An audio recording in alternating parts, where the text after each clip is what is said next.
والصلاة على سيد المرسلين وعلى آله وصحبه أجمعين أما بعد أعوذ بالله من الشيطان الرجيم بسم الله الرحمن الرحيم فاذكروا لي أذكركم واشكروا لي ولا تكفرون يا أيها الذين آمنوا استعينوا بالصبر والصلاة إن الله مع الصابرين ولا تقولوا لمن يقتل في سبيل الله أموات بل أحياء ولكن لا تشعرون صدق الله العظيم وصدق رسوله النبي الأمين الكريم ونحن على ذلك من الشاهدين والشاهدين والحمد لله رب العالمين.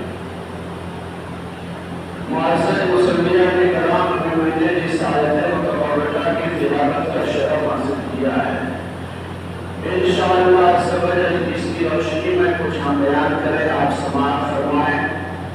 اس سے پہلے ہم اور آپ مل کر آقا کریم رؤوف الرحیم صلی اللہ علیہ وسلم کی مقدس بارگاہ میں درود شریف کا تحفہ نظر فرماتے اور پڑھیں۔ اللہم صلی علی سیدنا مولانا محمد وعلی آل سیدنا مولانا محمد وبارک وسلم صلاۃ و سلام علیک یا رسول اللہ۔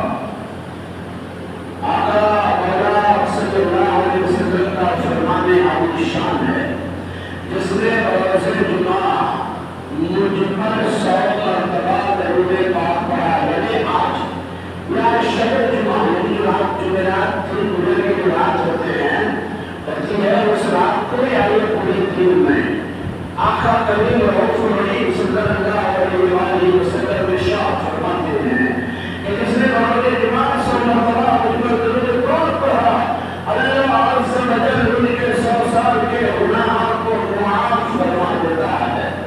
کہنے کا مطلب یہ ہے کہ اگر آقا کریم صلی اللہ علیہ وسلم کی سچی محبت اور پکی عقیدت آپ محسوس کر لیں اور غلامی رسول صلی اللہ علیہ وسلم میں لگ جائے، اللہ عز و جل کی عزت کی قسم ادنا کرتا ہے، اعلیٰ بن جایا کرتا ہے، اور اگر غلامی رسول کوئی اعلیٰ کرتا ہے تو اور اعلیٰ بن جاتا ہے، کوئی خادم کرتا ہے تو مخدوم بن جاتا ہے۔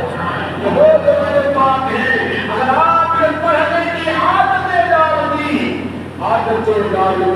تو تمہارا دل گویا پار ہے، تمہارے باپ کا دل گویا پار ہے۔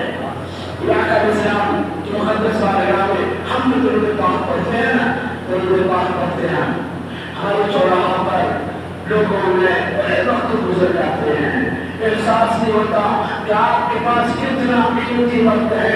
ایک مرتبہ آپ سبحان اللہ کہتے ہو، اللہ سب جل آپ کے لیے جنت میں باغ لگواتا ہے، درخت لگواتا ہے، تینوں طرف پر اللہ پڑھتے ہیں، ایک ختم قرآن کا ثواب عطا فرماتا ہے۔ جب اللہ سب جل کی تسبیح و تحلیل کرتے ہو، فرشتے تمہاری زیارت کو آتے ہیں، اور پھر درود پاک آقا کی بارگاہ میں کرتے ہو، آقا کی بارگاہ میں جب پیش کرتے ہو، فرشتے آتے ہیں اور وہ روحانی تصویر تمہارے پڑے ہوئے درود پاک کو سجاتے ہیں، اور پہلے تم چپ ہو جاتے ہو، مجلس برخاست ہو جاتی ہے، تب وہی درود پاک کو آقا کریم رؤوف الرحیم کی مقدس بارگاہ میں فرشتہ پیش کر دیتے ہیں۔ کیا اسے فرشتہ پیش کرتے ہیں تو کہتے ہیں سلام ہو آپ پر یا رسول اللہ، فلا جگہ سے فلا ابن فلا، یعنی آپ کا بھی نام لیا جا رہا ہے،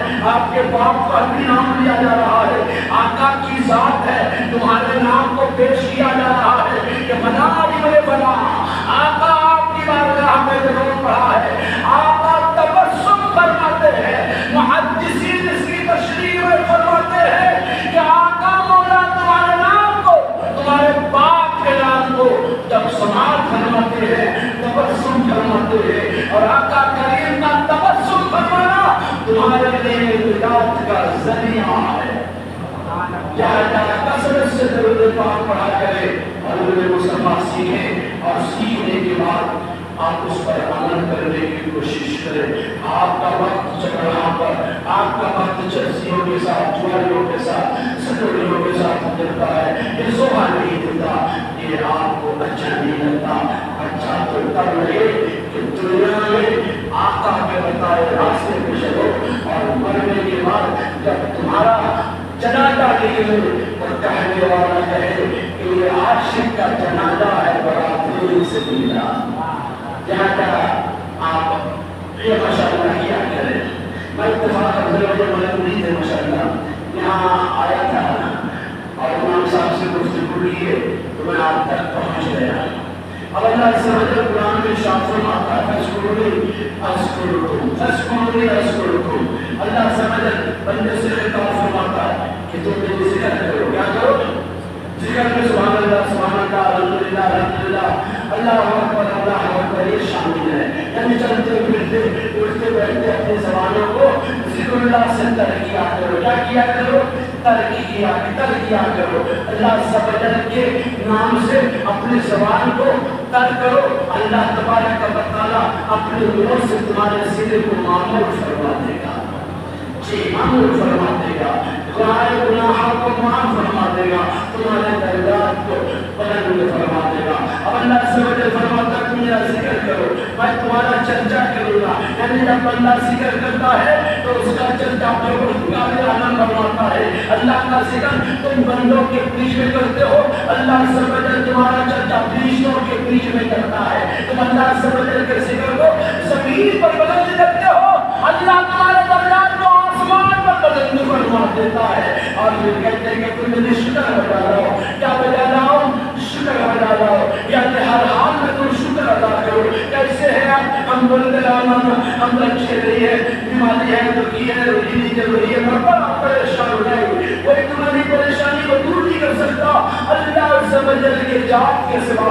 تب پھر تم تعلیم کرو کیسے ہے آپ، تو کہو خوش ہو کر کہ الحمدللہ اللہ کا شکر ہے کہ مجھے پروردگار اللہ کا وقت پر روزی دیتا ہے، چلنا نصیب کیا ہے، دیکھنا نصیب کیا ہے، سننا نصیب کیا ہے۔ جب تم شکر لایا کرو گے، شکر بجا لایا کرو گے، تب آقا کریم فرماتا ہے کہ جب تم بندے کو شکر کرنا آ جاتا ہے، اللہ تبارک و تعالیٰ اسے 2 گنا اجر عطا فرماتا ہے، 2 گنا اجر عطا کرتا ہے، ان کے دل میں وسعتیں عطا کرتا ہے، ان کے اعمال کو پروردگار عالم قبول فرماتا ہے۔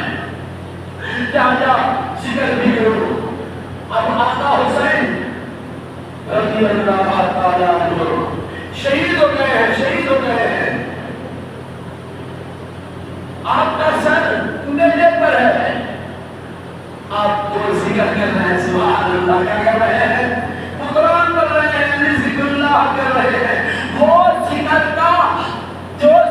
کا اثر ایسا پڑا کہ راہب پادری جو برسوں سے وہ اپنے مذہب پر قائم تھا، جب امام حسین کا پڑھنا دیکھا تو ایمان سے مالا مال ہو گیا۔ سید کتا کے بھی قرآن کو بلند کرتا ہے، وہ ذات حسین کی ہے۔ کس کی ہے؟ وہ حسین کی ہے۔ لہذا ذکر کیا کرو، دنیا کے باتوں سے، دنیا کے جھگڑوں سے دور ہو جاؤ۔ یقین جانیے اللہ تبارک و تعالیٰ تمہارے معاملات کو درست کروا دیتا۔ اب فرماتا ہے بشکرونی ولا تکفرون، تم شکر بجا لاؤ، تم نافرمانی نہ کرو، تم ناشکری نہ کرو۔ اللہ سب جل بندے سے کہتا ہے یا ایھا الذین آمنوا استعینوا، یا ایھا الذین آمنوا استعینوا، اے ایمان والو مدد مانگو۔ کیا مانگو؟ مدد مانگو۔ کیا سے کہہ رہا ہے پروردگار عالم؟ تو مدد مانگنے کا طریقہ بتا رہا ہے، کہتے ہیں تو خیر تو سے مدد نہ مانگا کرو، کیونکہ وہ تمہیں اگر کچھ دے بھی دیا تو ذلیل کر دے گا، لیکن جب تم اپنے معبود سے مانگو گے اور دے گا تو تمہیں عزت بھی دے گا اور اپنے کرم کا خیرات بھی دے گا، اور پھر تم کہتے ہوئے جاؤ گے اتنا دیا سرکار نے مجھ کو، اتنی میری اوقات نہیں، یہ تو کرم ہے ان کا، ورنہ مجھ میں کوئی ایسی بات نہیں۔ میرے بات کرے اللہم صلی علی سیدنا مولانا محمد وعلی آل سیدنا مولانا محمد وبارک وسلم۔ ایمان والو مدد مانگو، کس سے؟ اللہ تبارک و تعالیٰ کہتے ہیں صبر سے مدد مانگو، کس سے مانگو؟ بولو صبر سے کسے مانگو گے؟ صبر سے. پھر بولا کیا ہوگا؟ پھر کہتے کہ صبر سے مانگو مدد، اس سے صبر سے. پھر اپنے آگے فرماتا ہے اس صبری پر سلام مانگو مدد، کس سے؟ صبر سے. پھر دوسرے نمبر پر کیا کرتا ہے پروردگار عالم؟ کیا کرتا ہے؟ ابن نمازیں بھی پڑھو. کیا کرتا ہے پروردگار عالم؟ کیا کرتا ہے؟ نمازیں بھی پڑھو. بولا کیا ہوگا؟ تب کہتا ہے پروردگار عالم کہ جو لوگ صبر بھی کرتا ہے، جو نمازیں بھی ادا کرتا ہے، جو مسجدوں کو آباد کرتا ہے، تم لاکھ خوف ہو جاؤ. کیوں؟ کہ تمہارے ساتھ تمہارا مالک ہے. ان اللہ مع الصابرین، کہ بے شک اللہ صبر کرنے والوں کے ساتھ. کیا ہے؟ اب امام حسین کے کنبے کو لٹا دیا گیا. علی اکبر بھی شہید ہو رہے ہیں، علی اصغر بھی شہید ہو رہے ہیں، الغرض قاسم بھی شہید ہو رہے ہیں، حضرت عباس بھی شہید ہو رہے ہیں. لیکن تب بھی زبان پر ذکر جاری ہے، تب بھی آقا حسین کے شکر جاری ہے. آپ کے خیمے جلا دیے گئے تب بھی شکر جاری ہے. پروردگار عالم کی بارگاہ میں سجدہ ریز ہو رہے ہیں، بتا رہے ہیں کہ آج چلا جائے تو صبر میں چھوڑنا، جان چلی بھی جائے تب بھی نماز نہ چھوڑنا. کیونکہ تو اپنے کردار کا قاضی بن جا. جیت نہ پائے تجھ سے کوئی ایسی باجی بن جا. ارے توڑنے والے خود ہی بنائیں گے مسجدیں اپنی. شرط یہ ہے کہ پہلے تو نمازی بن جا. نہ بن جا. کربلا کا منظر ہے، اللہ اکبر، خوفناک منظر ہے. پانی بند کر دیا گیا، دو طرف سے فوجی گھیر لیے گئے، یزیدیوں نے گھیر لیا گیا. لیکن اس عالم میں بھی نہ شکر چھوڑ رہے ہیں، نہ صبر چھوڑ رہے ہیں، نہ نمازیں چھوڑ رہے ہیں. کہو کہ آپ کو شکر کا بھی پتا ہے، شکر کے راز کا بھی پتا ہے، شکر کے بھی راز کا پتا ہے، آپ کو صبر کے راز کا بھی پتا ہے اور نماز کے راز کا بھی پتا ہے. ایسا محسوس ہو رہا ہے کہ اترے ہوئے قرآن کا میرا امام تفسیر بنا ہوا ہے. کیا بنا ہوا ہے؟ تفسیر بنا ہوا ہے. کہ یہ بتا دیا کہ ذکر کس کو کہتے، شکر کس کو کہتے، صبر کس کو کہتے، نماز کس کو کہتے ہیں. کیونکہ جانتے تھے کہ جب صبر کریں گے تو اللہ میرے ساتھ ہے، جب نمازیں پڑھیں گے تو اللہ میرے ساتھ ہے. اور کیسا ساتھ ہے کہ ایک ایک یزید مٹ گئے زندہ میرا امام ہے. کیونکہ ہر جگہ ذکر ہو رہا ہے، ہر جگہ پر قرآن خوانی ہو رہے ہیں، ہر طرف امام حسین کا بول والا ہے. ایسا محسوس ہو رہا ہے کہ زمین حسین کی ہے، زمانہ حسین کا ہے. یہ دیکھو سجائے ہوئے بجم ہے، ہر بجم کا ہر بچہ دیوانہ میرے حسین کا ہے. ایسا محسوس ہو رہا ہے کہ کائنات کے تمام مسلمانوں کے قلوب و اذہان پر میرا حسین حکومت کر رہا ہے. یہ مصطفیٰ جان رحمت کے پرورش کا نتیجہ ہے میرے دوستو. اب آگے میں چلتا ہوں کیونکہ نماز کی باری آئی ہے تو میں بتا دوں کہ نماز حیائی سے بچاتی ہے. اس سے بچاتی ہے، حیائی سے بچاتی ہے، نماز برائی سے بچاتی ہے، نماز تمام گناہوں سے منع کرتی ہے، نماز تمام جھوٹ بولنے سے منع کرتی ہے، نماز چوری کرنے سے منع کرتی ہے، نماز جھوٹ بولنے سے منع کرتی ہے، نماز بدنگاہی سے منع کرتی ہے، نماز بدمزاجی سے منع کرتی ہے، نماز تمام برائیوں سے بچاتی ہے اور بندے کو مولا سے ملا دیتی ہے. کیونکہ نماز سے وہ نمازی جو عشق کا کھینچا کرے، تم مجھے دیکھا کرو میں تجھے دیکھا کرو. ولا تقولوا لمن يقتل في سبيل الله اموات، جو لوگ اللہ کی راہ میں قتل کیے گئے انہیں مردہ نہ کرو، وہ زندہ ہے بلکہ ان کی زندگی کا تمہیں شعور نہیں ہے. کیا نہیں ہے؟ شعور نہیں ہے.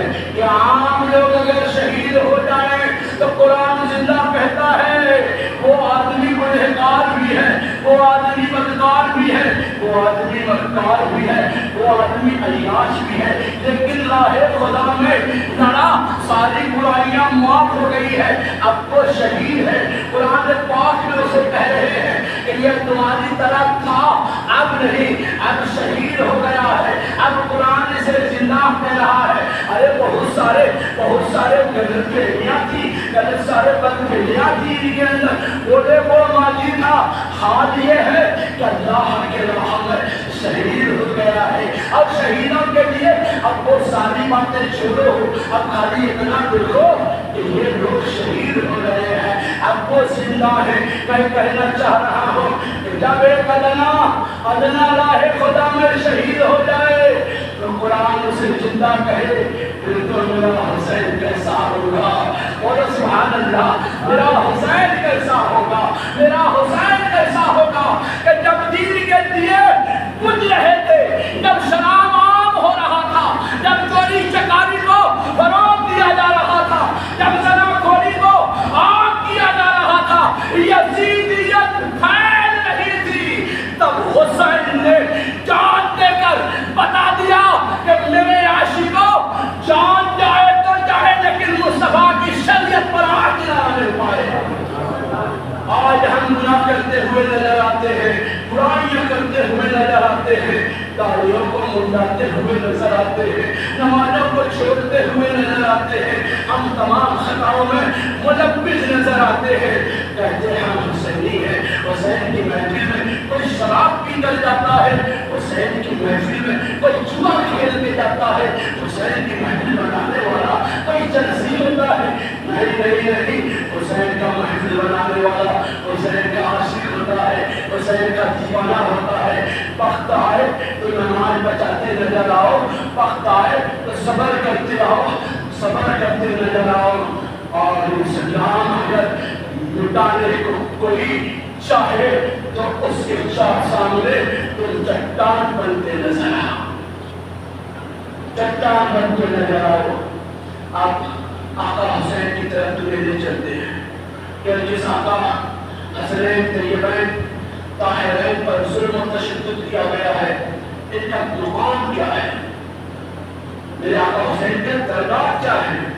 جب آپ درجات سمجھ جاؤ گے تب آقا حسین کی محفلیں آپ کو سمجھ میں آئے گی۔ ایک مرتبہ درود پاک پڑھیے، اللہم صلی علی سیدنا مولانا محمد وعلى آل سيدنا مولانا محمد وبارك وسلم صلاة وسلاما عليك يا سيدي يا حبيب الله۔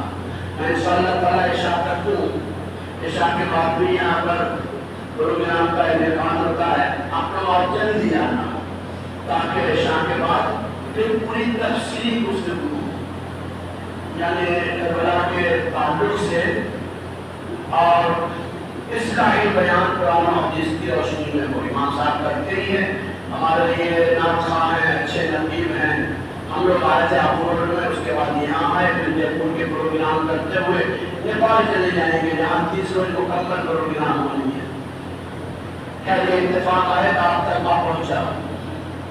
حضرت سیدنا عمر بن خطاب رضی اللہ تعالیٰ عنہ، اس کو جانتے ہیں آپ لوگ؟ ہاں بول رہا ہے، سبھی جانتے ہیں۔ یہ آقا غریب روف الرحیم کے خلیفہ بھی ہوئے ہیں اور سسر بھی ہوئے ہیں، سبحان اللہ۔ جی حضرت سیدنا عمر ابن خطاب رضی اللہ تعالیٰ عنہ، جس کے شان میں آقا مولا صلی اللہ علیہ وسلم ارشاد فرماتے ہیں کہ میرے بعد کوئی نبی ہوتا، میرے بعد کوئی نبی ہوتا، یعنی میں آخری نبی نہیں ہوتا، اگر میرے بعد کوئی نبی ہوتا تو وہ حضرت عمر ہوتے۔ بولو سبحان اللہ، سبحان اللہ، کتنے بڑے مقام کے مالک ہیں حضرت عمر۔ میرے آقا مولا فرماتے ہیں یہ دیکھو یہ دیکھو یہ دیکھو عمر آ رہے ہیں، یہ دیکھو عمر آ رہے ہیں، یہ دیکھو وہ جنتی بھی جوان آ رہے ہیں، یعنی جس کے جنت کی بشارت میرے آقا مولا پہلے میرے زندگی میں دے رہے ہیں، وہ سیدنا عمر بن خطاب رضی اللہ تعالیٰ عنہ ہے، جس کو دیکھ کر شیطان بھی راستہ بدل دیتا ہے۔ ایک بندہ شراب پی رہا ہے، اچانک سیدنا عمر بن خطاب رضی اللہ تعالیٰ عنہ کوڑا لیے ہوئے گشت کرتے ہوئے قریب پہنچے، وہ کون ہو تو کہتے ہم بھائی میں خنا ہے، کیا کر رہے ہو؟ اب تو پی رہا تھا شراب، شراب کی حرمت کا تذکرہ ہو چکا تھا۔ حضرت عمر کو دیکھا، اتنا گھبرایا کہ اللہ کی بارگاہ میں دعا کرتا ہے، مولا آج عمر کے کان سے بچا لے، ہمیشہ کے لیے میں شراب سے توبہ کرتا ہوں۔ حضرت عمر گفتگو فرما رہے ہیں، کیا ہے اس میں؟ فرماتے حضور دودھ ہے۔ بولے دودھ بھی بڑی چھپ کے پیتا ہے؟ بتاؤ، یہاں عمر کے ڈر سے، شرارت عمر کے غضب سے بچنے کے لیے صدق دل سے توبہ کرتا ہے۔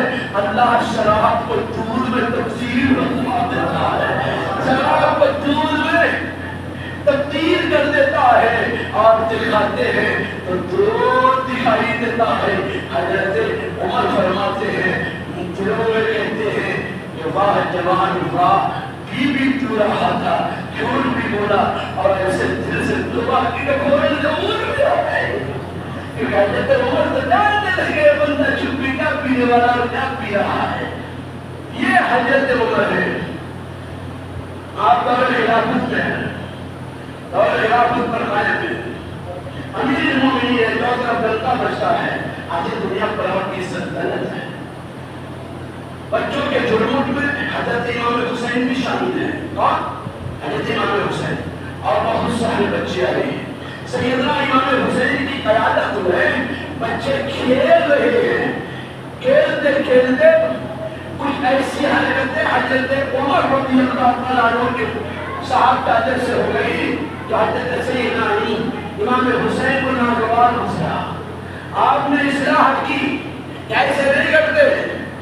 آواز انہوں نے بلند کر لی، فرماتے آواز بلند نہ کرنا، تو بھی میرا غلام ہے، تیرا باپ بھی میرا غلام ہے۔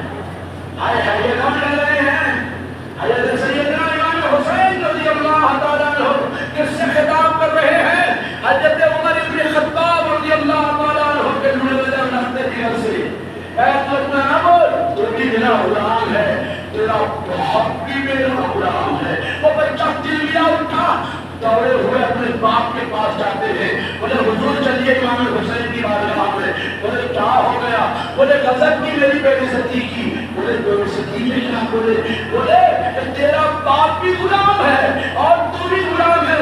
بولے صاحب کیا کہ تو صحیح بول رہا ہے؟ بولے ہاں ہاں یہی بولا ہے۔ بولا ہاتھ پکڑا، عمر دوڑے آ رہے ہیں سیدنا امام حسین کی بارگاہ میں، مؤدبانہ انداز میں فرماتے ہیں، صاحب جاتے میرے بیٹے کا دعویٰ ہے کہ آپ نے کہا تو بھی میرا غلام ہے، تیرا باپ بھی میرا غلام ہے، کیا واقعی آپ نے فرمایا ہے؟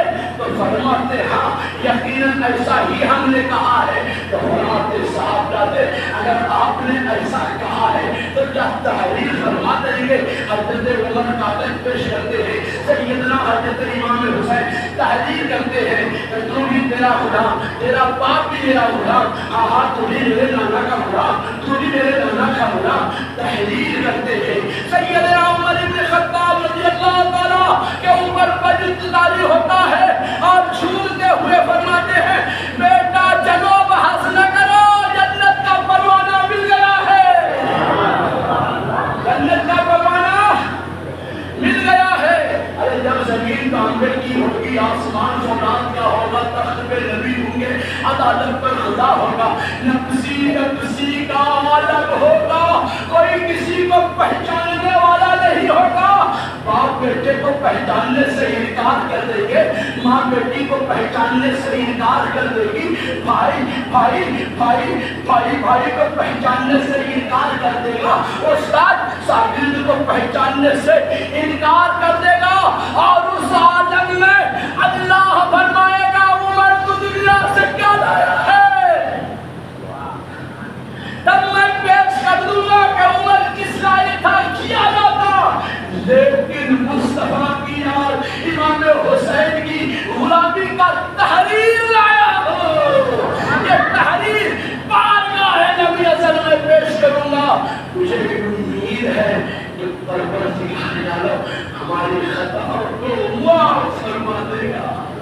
یہ حب اہل بیت کا فائدہ ہوگا جب حب اہل بیت سے عمر روشناس ہو رہے ہیں، فیوز و برکات حاصل کر رہے ہیں، تو ہم تو گنہگار ہیں، سیاہ کار ہیں، بدکار ہیں، مکار ہیں۔ ہمیں تو کس قدر امام حسین سے محبت کرنی چاہیے۔ آقا کریم رؤوف الرحیم صلی اللہ علیہ وآلہ وسلم ارشاد فرماتے ہیں کہ حسین مجھ سے ہے، میں حسین سے ہوں۔ حسین سے جو محبت کرتا ہے وہ مجھ سے محبت کرتا ہے، اور جو حسین سے بغض رکھتا ہے وہ مجھ سے بغض رکھتا ہے، اور مجھ سے بغض رکھنے والا بندہ جہنمی ہے۔ الحمدللہ اہل سنت والجماعت کے عقیدے پہ قائم رکھنے والوں، سنی خویوں مسلمانوں، اپنے آپ کو، اپنے آل اولاد کو تمام عقائد باطلہ سے محفوظ رکھنا، کیونکہ نماز کی شکلوں میں، پرہیزگاری کی شکل میں تم سے، تمہارے اولاد سے محبت حب بیت چھین رہے ہیں۔ لہذا شریعت کے دائرے میں رہ کر خوب لندنے لٹاؤ، خوب سبیلے بناؤ، خوب شریعت محمدی کے دائرے میں رہ کر آقا حسین کے جشن مناؤ، اور اپنے بچوں کو کربلا والوں کی تعلیم دو کہ حب اہل بیت کا نتیجہ یہ ہوگا کہ بروز قیامت تم بخشے جاؤ گے۔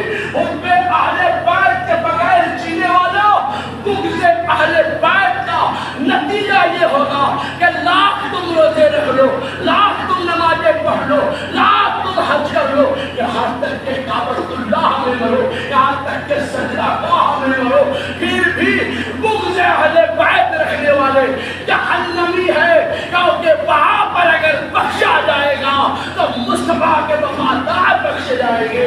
اور کتنا بھی تقویٰ و طہارت کا مالک ہو، حب اہل بیت سے بغض نہیں مرا، نبی کے بغض نہیں مرا، کافر مرا۔ لہذا اپنی نسلوں کو خوب اہل بیت کی تعلیم و تربیت دو۔ اللہ رب العالمین آپ کو حب اہل بیت میں جینا اور مرنا نصیب فرمائے۔ اور بعد نماز عشاء یہاں پر